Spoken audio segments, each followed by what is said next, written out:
Apa yang bisa dibayangkan dan diyakini oleh pikiran manusia dapat dicapai. Kedengarannya sulit dipercaya, bukan? Namun apapun yang benar-benar kamu yakini bisa menjadi kenyataan. Kamu hanya perlu percaya, merasakan, dan bertindak seolah-olah kamu sudah menang. Maka alam semesta akan mulai bekerja untukmu. Tapi bagaimana jika aku mengatakan bahwa gagasan ini telah terbukti dan telah mengubah orang biasa menjadi jutawan, pemimpin, dan jenius kreatif? Pernahkah kamu menyadari bahwa kebanyakan orang baru percaya setelah mereka melihat hasilnya? Mereka berkata, ketika aku punya uang, aku akan bahagia. Ketika aku punya waktu, aku akan mulai. Ketika semuanya sempurna, aku akan berubah. Namun kesuksesan tidak bekerja seperti itu. Justru sebaliknya. Pertama kamu percaya, lalu kamu melihat hasilnya. Keyakinan adalah titik awal dari setiap pencapaian. Yang membedakan antara mereka yang berhasil dan yang hanya bermimpi adalah kemampuan untuk melihat hal yang tak terlihat saat orang lain berhenti percaya. Percaya sebelum melihat adalah tindakan keberanian, karena itu berarti mempercayai kekuatan kreatif pikiran bahkan ketika kenyataan tampak berlawanan. Dan aku bisa mengatakan ini karena aku telah mengalaminya sendiri. Pernah ada masa di mana aku, Napoleon Hill, kehilangan segalanya, uang, kehormatan, dan pengakuan, dan harus memilih antara menyerah atau terus percaya. Aku memilih untuk terus percaya, karena pikiranku adalah kekayaan terbesarku. Ketika aku mewawancarai Andrew Carnegie, dia mengatakan sesuatu yang sepenuhnya mengubah pemahamanku tentang kesuksesan. Dia berkata, perbedaan antara orang biasa dan orang luar biasa adalah bahwa orang luar biasa percaya terlebih dahulu dan membuktikannya kemudian. Kalimat itu membakar hatiku seperti api. Saat itu aku menyadari bahwa keyakinan bukanlah kemewahan spiritual, melainkan alat praktis untuk mewujudkan impian. Carnegie membangun kerajaan karena dia melihat peluang di tempat orang lain hanya melihat krisis. Visi seperti itu lahir dari dalam, dari keyakinan yang tidak membutuhkan bukti luar. Pikirkanlah, berapa kali kamu menyerah karena tidak melihat hasil instan? Berapa banyak ide yang kamu tinggalkan karena seseorang berkata, itu tidak akan berhasil? Mungkin perbedaan antara apa yang kamu miliki dan apa yang kamu inginkan hanyalah waktu ketika kamu berhenti percaya. Ilmu pengetahuan modern membuktikan apa yang telah aku rasakan lebih dari 1 abad lalu. Penelitian dari Universitas Stanford menunjukkan bahwa orang dengan pola pikir berkembang, mereka yang percaya bahwa kemampuan dapat ditingkatkan, memiliki sekitar 34% lebih banyak peluang untuk sukses secara profesional dan finansial. Artinya keyakinan pada diri sendiri secara harfiah mengubah cara kerja otak. Ketika kamu percaya bahwa kamu mampu, area otak yang berhubungan dengan motivasi dan kreativitas menjadi aktif. Tetapi ketika kamu ragu, otak mengurangi energinya dan menutup pintu imajinasi. Dengan kata lain, apa yang kamu yakini menciptakan realitas kimia dan emosionalmu sebelum menciptakan realitas fisikmu. Aku belajar ini saat bekerja sebagai wartawan, sebelum menjadi penulis. Suatu hari aku ditugaskan mewawancarai pria yang dianggap paling berpengaruh di dunia bisnis, Andrew Carnegie. Dalam percakapan itu, dia memberiku tantangan yang tampak mustahil. Dia berkata bahwa jika aku berani, aku harus mendedikasikan 20 tahun hidupku untuk mempelajari rahasia kesuksesan, mewawancarai orang-orang besar pada masanya, tanpa menerima bayaran. Itu terdengar gila. Aku muda, miskin, dan harus menafkahi keluargaku. Bagaimana aku bisa menerima itu, tapi ada suara di dalam diriku yang berbisik. Percayalah Napoleon, kesempatan ini bukan kebetulan, ini adalah panggilan, dan aku menerimanya. Selama bertahun-tahun aku menghadapi kekurangan, penolakan, dan keraguan. Ada hari-hari ketika aku tidak tahu dari mana makanan berikutnya akan datang, namun di setiap saat itu, aku mengingat janjiku pada diri sendiri untuk terus percaya bahkan ketika tidak ada orang lain yang melakukannya. Dan tahukah kamu apa yang terjadi? Setiap rintangan membuatku semakin kuat. Setiap kegagalan mengajarkan sesuatu tentang diriku dan tentang sifat manusia. Keyakinan inilah yang menuntunku menulis Hukum Kesuksesan dan kemudian Berpikir dan Menjadi Kaya. Banyak yang bertanya kepadaku, bagaimana bisa percaya ketika semuanya tampak hilang? Aku menjawab, mulailah percaya pada hal-hal kecil. Iman itu seperti otot, semakin sering digunakan, semakin kuat jadinya. Ketika kamu memilih untuk percaya tanpa bukti, sesuatu yang luar biasa terjadi. Pikiranmu mulai bekerja untukmu, menarik ide, peluang, dan orang-orang yang sebelumnya tampak jauh dari jangkauanmu. Pikirkan tentang hidupmu sekarang. Berapa banyak mimpi yang kamu kubur karena seseorang menertawakanmu? Berapa kali kamu berkata pada diri sendiri, ini tidak akan berhasil? Takut itu wajar, tapi jangan biarkan ia mengendalikan takdirmu. Iman adalah jembatan antara apa yang kamu inginkan dan apa yang akan kamu alami. Jika kamu meragukan kekuatanmu, ingatlah, setiap pencapaian besar dimulai dari satu pikiran dan keberanian untuk mempercayainya. Karena itu aku ingin kamu melakukan sebuah eksperimen kecil. Selama 7 hari ke depan, tulislah satu tujuan yang tampak mustahil, sesuatu yang selalu kamu inginkan, tetapi tidak pernah benar-benar percaya bisa kamu raih. Bacalah tujuan itu dengan suara keras setiap pagi dan malam, dengan keyakinan bahwa itu sudah menjadi milikmu. Jangan membacanya sebagai harapan, tapi sebagai kepastian. Pada awalnya mungkin terasa aneh, tapi perlahan keraguan akan hilang. Pikiranmu akan mulai mencari bukti untuk memperkuat keyakinanmu. Itulah awal dari transformasi. Tidak ada manusia yang mencapai kesuksesan abadi tanpa melalui proses ini terlebih dahulu. Henry Ford percaya pada mesin yang dianggap mustahil. Thomas Edison percaya pada cahaya yang dunia belum bisa lihat. Dan aku percaya pada sebuah filosofi yang tidak ada seorang pun ingin mendengarnya. Keyakinan tak tergoyahkan itu. Kepercayaan buta pada kekuatan pikiran manusia mengubah segalanya. Kamu tidak butuh keberuntungan, kamu butuh keyakinan. Alam semesta merespons mereka yang percaya sebelum melihat. Kamu bisa mengulang 1000 kali, aku makmur, aku kaya, aku bahagia. Tapi jika di dalam hatimu masih ada rasa takut atau kekurangan, tidak ada yang akan berubah. Alam semesta merespons perasaanmu, bukan kata-katamu. Banyak orang bingung antara pikiran dan perasaan. Pikiran adalah peta, tapi yang mengemudikan mobil adalah emosi.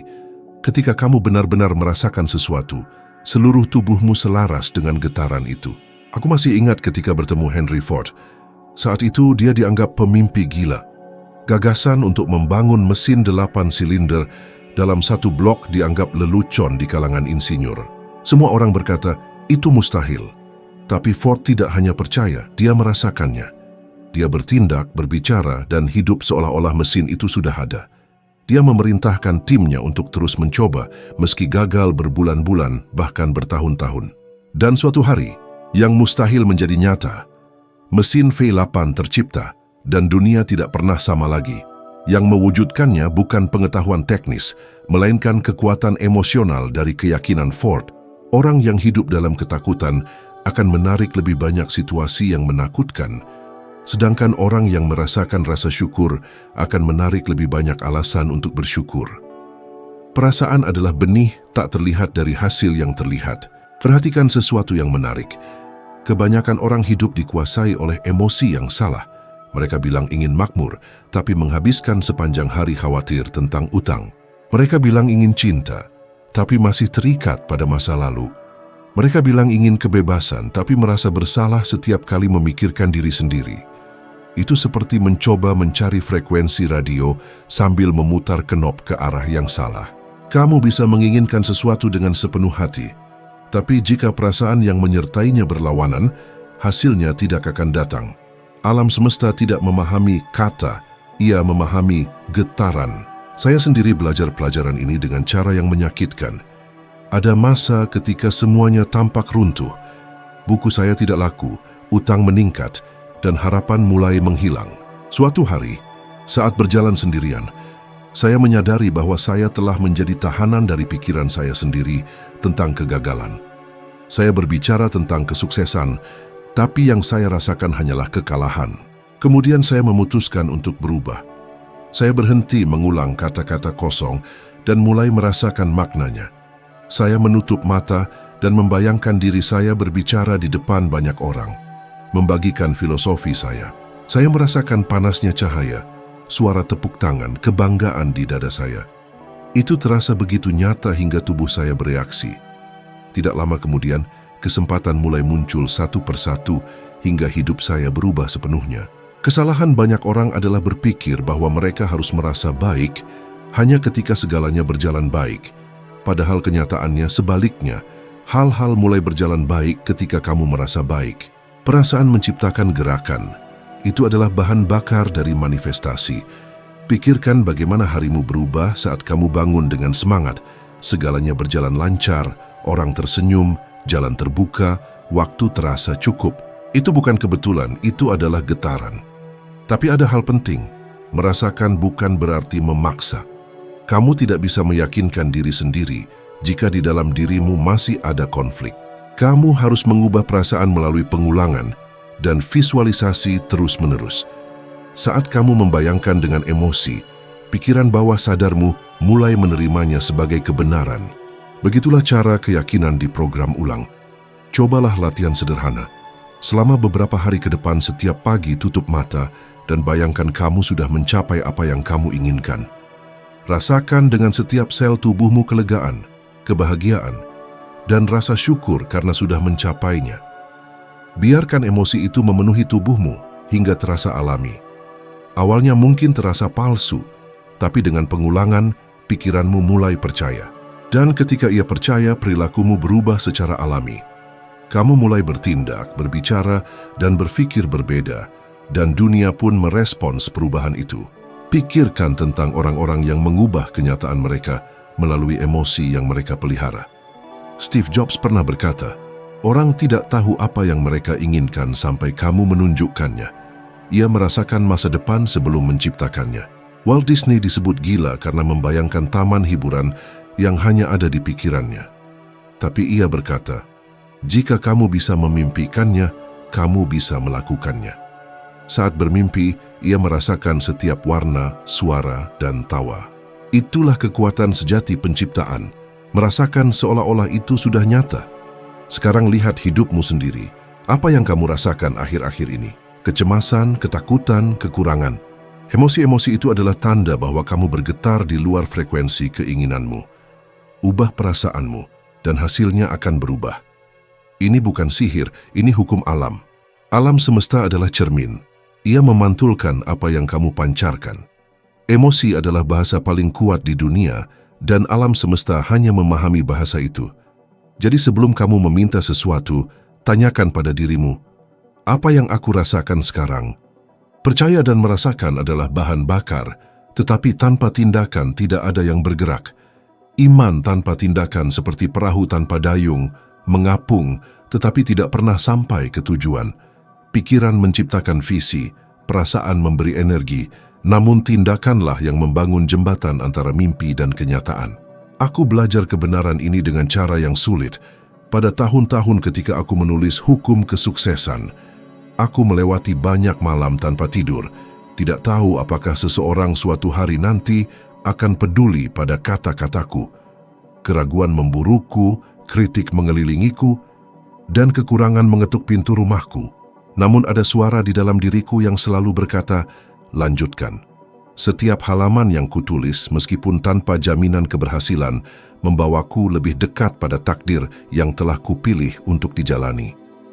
Saat itu aku menyadari bahwa bertindak dengan iman berarti berjalan dalam gelap sambil percaya tanah akan muncul di setiap langkah. Ketakutan adalah musuh terbesar dari tindakan. Menariknya, ketakutan tidak ada di masa depan, ia diciptakan oleh imajinasi kita. Orang gagal bukan karena mereka tidak tahu apa yang harus dilakukan, tetapi karena mereka menunggu sampai merasa siap. Namun kebenarannya tidak ada yang pernah benar-benar siap. Kamu baru menemukan kekuatanmu ketika mulai menggunakannya. Saat aku mewawancarai Thomas Edison, aku bertanya bagaimana dia bisa bertahan setelah gagal lebih dari 1000 kali sebelum menyalakan bola lampu.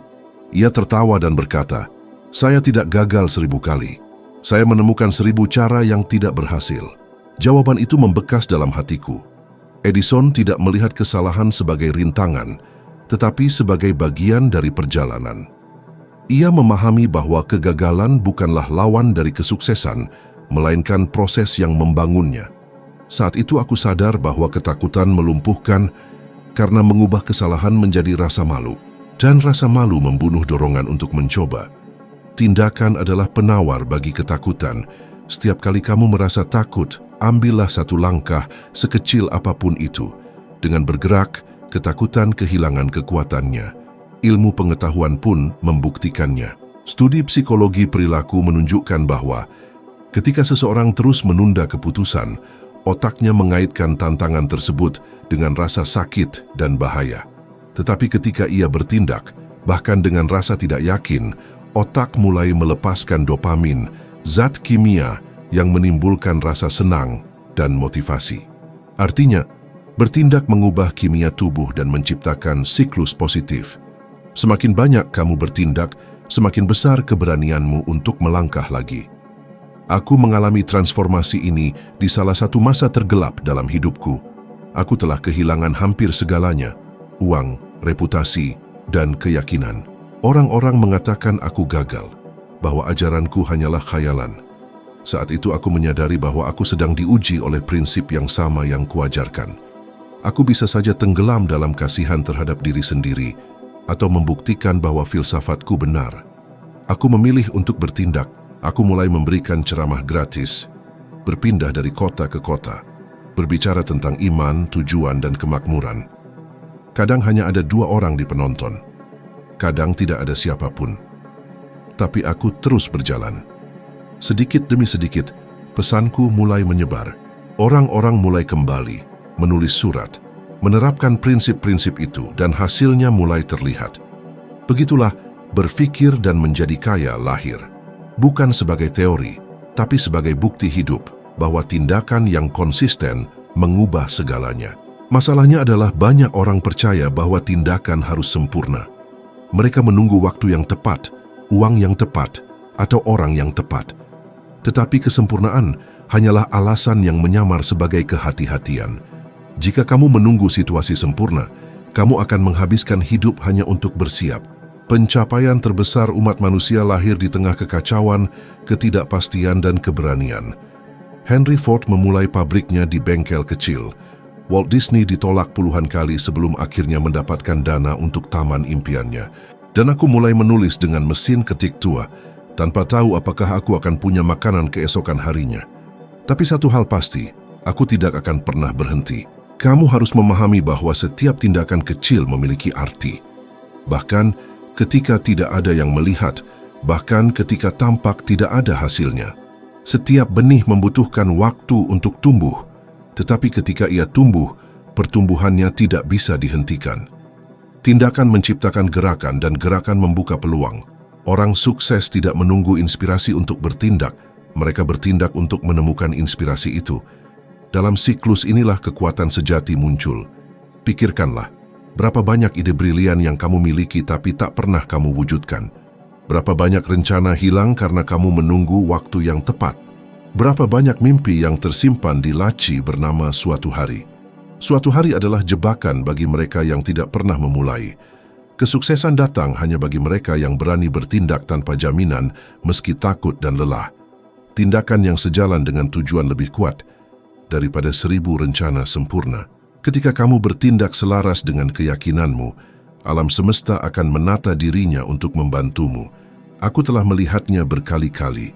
Orang biasa yang mengubah seluruh hidupnya hanya karena mereka memutuskan untuk memulai. Perbedaan antara orang yang bermimpi dan orang yang berhasil terletak pada satu kata, bertindak. Kamu bisa menghabiskan bertahun-tahun untuk belajar, merencanakan, dan bermimpi. Tetapi tidak ada yang dapat menggantikan kekuatan langkah pertama. Kesuksesan tidak datang dari terburu-buru, tetapi dari ketekunan. Gabungan dari tindakan kecil sehari-hari menciptakan hasil luar biasa dan membentuk takdirmu. Setiap kali kamu bertindak dengan keyakinan, meskipun tidak tahu hasil akhirnya, sesuatu yang tak terlihat mulai bekerja untukmu. Jadi, jika ada sesuatu yang kamu tunda, lakukan hari ini. Telepon, tulis, coba, mulai. Tidak masalah seberapa kecilnya, yang penting itu nyata.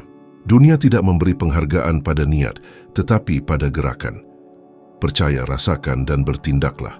ketika keyakinan, emosi, dan tindakan berjalan bersama, yang mustahil menjadi tak terhindarkan. Ada masa dalam hidupku ketika semuanya terasa runtuh. Tahun 1929, masa depresi besar. Dunia dilanda ketakutan dan ketidakpastian. Perusahaan bangkrut, kekayaan menghilang, dan kepanikan menyebar lebih cepat dari penyakit apapun. Aku, Napoleon Hill, yang telah menghabiskan bertahun-tahun mengajarkan filosofi kesuksesan, tiba-tiba kehilangan uang, harapan, dan harus menafkahi keluargaku. Rasanya seperti semua keyakinanku sedang diuji. Setiap pagi keraguan datang menghampiriku. Aku bertanya, bagaimana aku bisa terus berbicara tentang iman dan kemakmuran ketika dunia tenggelam dalam penderitaan? Namun dalam keheningan itu, aku memahami arti sebenarnya dari ajaranku sendiri. Aku mengurung diri di kamar sederhana, duduk di depan meja kosong, dan memutuskan untuk menerapkan ajaran yang selama ini aku sampaikan.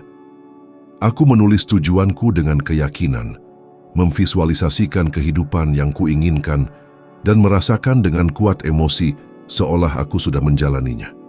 Awalnya terasa gila. Namun kekuatan itu tidak berada di luar diriku, melainkan di dalam. Setiap hari meski tidak ada yang terjadi, aku membayangkan kembali gambar itu dengan keyakinan penuh. Hingga akhirnya, sesuatu yang tak terduga terjadi. Aku menerima telepon. Seseorang menawarkanku kesempatan berbicara tentang kesuksesan di radio. Itu tampak mustahil, tapi itu nyata. Momen sederhana itu menyalakan kembali api keyakinan di dalam diriku. Hidup sering menguji seberapa dalam kita percaya. Kebanyakan orang menyerah tepat ketika kemenangan sudah dekat. Ketika kamu bergetar pada frekuensi yang benar, alam semesta akan menyesuaikan dirinya. Tak lama kemudian ceramah-ceramahku mulai penuh penonton. Aku menyadari bahwa bertindak, meski di tengah kesulitan, adalah jembatan antara kejatuhan dan kebangkitan. Keyakinan adalah bahan bakar, tindakan adalah kendaraan, dan tujuan adalah destinasi. Saat ketiganya bersatu, tidak ada yang mustahil. Orang-orang datang dari jauh untuk mendengarkan kata-kataku. Dari masa penuh iman dan kebangkitan, itu lahirlah bukuku yang paling terkenal, Berpikir dan Menjadi Kaya. Buku itu tidak ditulis dalam kenyamanan kesuksesan, tetapi di tengah api kesulitan. Itulah sebabnya ia berbicara langsung ke hati orang yang menderita, namun menolak menyerah. Ketika aku mulai membagikan filosofi ini, aku menyadari banyak orang sulit percaya pada kekuatan mereka sendiri. Mereka berkata, tapi Hill, dunia sedang krisis, pengangguran nyata, tagihan tidak menunggu. Dan aku menjawab, ya, itu semua benar. Tapi tidak ada yang berubah sampai kamu sendiri yang berubah. Pikiran adalah titik awal dari setiap transformasi. Kamu tidak bisa menciptakan kemakmuran dengan berpikir seperti korban. Pikiran kekurangan bagaikan jangkar tak terlihat. Semakin kamu berpegang padanya, semakin berat jalanmu. Sekarang ilmu saraf membuktikan apa yang dulu sudah aku rasakan. Penelitian menunjukkan bahwa otak membentuk ulang dirinya berdasarkan pikiran dominan. Saat kamu mengulang rasa takut dan kekhawatiran, kamu memperkuat jalur saraf yang menahanmu dalam kekurangan. Tetapi ketika kamu berlatih rasa syukur, visualisasi, dan emosi positif, kamu mengaktifkan kreativitas dan kemampuan memecahkan masalah. Itulah sebabnya beberapa orang tampak beruntung. Mereka tidak menarik keberuntungan. Mereka menemukan peluang yang sebelumnya tak terlihat. Aku mengundangmu melakukan percobaan denganku. Selama 7 hari ke depan, saat bangun dan sebelum tidur, pejamkan mata dan bayangkan kesuksesan yang kamu inginkan. Namun jangan hanya membayangkannya, rasakanlah. Rasakan ketenangan karena hidup makmur, kebanggaan atas kerja kerasmu sendiri, dan ringan hati karena hidup dalam kelimpahan. Lakukan itu seolah kamu menghidupkan kembali kenangan, bukan sekadar berkhayal. Perbedaannya terletak pada emosi. Ketika kamu benar-benar merasakannya, otak mencatat gambar itu sebagai kenyataan dan mulai mencari cara untuk mewujudkannya. Disitulah pikiran menjadi sekutu bagi jiwa. Ingat, kesuksesan tidak datang dari luar ke dalam. Ia tumbuh dari dalam keluar. Kamu tidak perlu melihat untuk percaya. Kamu harus percaya agar bisa melihat. Segala yang kamu inginkan sudah ada dalam bentuk potensial, menunggu kamu selaras dengan frekuensi yang tepat. Iman adalah pemicu, perasaan adalah bahan bakar dan tindakan adalah kendaraan. Begitulah aku mengubah kehancuran menjadi warisan, bukan karena keberuntungan, tapi karena keyakinan dan keputusan untuk bertindak. Aku memilih percaya ketika semua orang meragukan, merasakan kesuksesan sebelum menyentuhnya, dan bertindak tanpa jaminan. Kini aku menyadari bahwa setiap kejatuhan hanyalah persiapan untuk kebangkitan. Kesuksesan yang kamu lahirkan untuk raih sudah menunggumu. Hanya menunggu keputusanmu untuk percaya, merasakan, dan bertindak. Ketika kamu melakukannya, bukan dunia yang berubah, kamulah yang berubah. Dan dunia akan menyesuaikan diri dengan getaran barumu. Kebenarannya adalah semua yang kamu cari sudah ada di dalam dirimu, menunggu satu perintah, percaya. Kesuksesan bukan tujuan jauh, tetapi dimulai ketika pikiran, emosi, dan tindakan selaras. Percaya adalah benih, merasakan adalah matahari yang membuatnya tumbuh, dan bertindak adalah air yang mengubah potensi menjadi kenyataan. Ketika ketiganya bersatu, tidak ada yang bisa menghentikanmu. Jaga getaran itu tetap hidup dalam dirimu, dan ingat, setiap pikiran dan langkahmu sedang membentuk masa depanmu. Kamu tidak perlu mengubah segalanya hari ini. Cukup jadi 1% lebih baik dari kemarin. Tonton video berikutnya yang muncul di layar dan naiklah satu langkah lagi dalam perjalanan menuju kebijaksanaan dan pertumbuhan. Terima kasih sudah berjalan bersamaku. Sampai jumpa di video berikutnya.